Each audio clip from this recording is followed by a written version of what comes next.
चाचा जी हैं, लगभग 70 साल के हैं। उनके घुटनों में दर्द रहता है। वजन लगभग 85 किलो है। जी। तो बेसिकली घुटनों में जब दर्द रहता है एज से रिलेटेड, उसको हम गठिया बोलते हैं, ऑस्टियोआर्थराइटिस बोलते हैं। ये क्यों आता है? एज बढ़ते बढ़ते इतनी सारी पॉपुलेशन में घुटनों की तकलीफ क्यों आती है?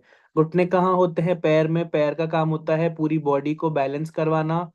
पूरा मूवमेंट जो है वो पैरों पर डिपेंड करता है। हमारी एक तरीके से पूरा हमारा शरीर वो हमारे घुटनों पे, हमारे पैरों पे बना हुआ है। तो जैसा कि आपने बताया कि उनकी एज 70 है और उनका वजन 85 है।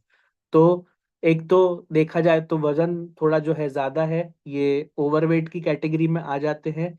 प्लस मैं बता देता हूँ कि एज के साथ साथ हमारे जॉइंट्स, हमारे जो जोड़े हैं और हमारे जो बोन्स हैं वो कमजोर क्यों होती है।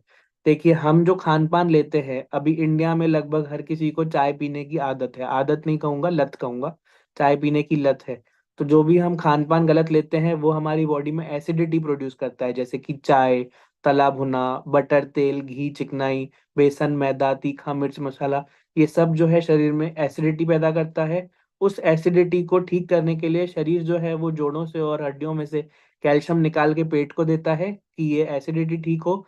लेकिन जैसे ही जोड़ों और हड्डियों में से कैल्शियम निकला, वहां पे कमजोरी आ जाती है। हमारे जो घुटनों की जो जॉइंट है उसमें इतना गैप होना चाहिए, इतना गैप, और उसके बीच में फ्लूइड होता है जो हमारे उसको लुब्रिकेशन का काम करता है। जब हम मूव कर रहे हैं, दिन भर चल रहे हैं, तो ये मूवमेंट होना है।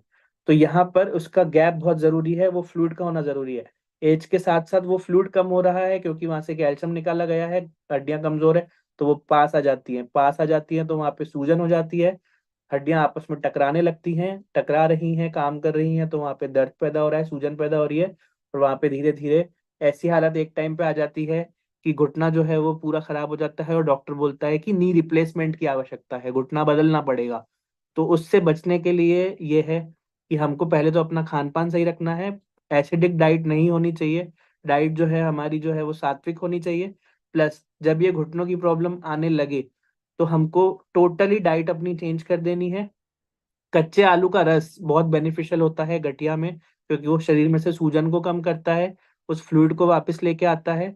और हम जब सिकाई करते हैं, हम लोग सरसों का तेल यूज करते हैं, गर्म पानी यूज करते हैं उस जॉइंट को सिकाई सिकाई करने के लिए, वो हमारे लिए बहुत बेनिफिशियल है। और हम जो धूप स्नान लेते हैं, डेली हम धूप में बैठते हैं, उससे हमारी बॉडी में कैल्शियम और विटामिन डी का फॉर्मेशन होता है। तो वो हमारे लिए बहुत इंपॉर्टेंट है। तो ये सारी टेक्निक्स होती हैं अपने जोड़ों में से दर्द को ठीक करने के लिए, उसको रिकवरी के लिए।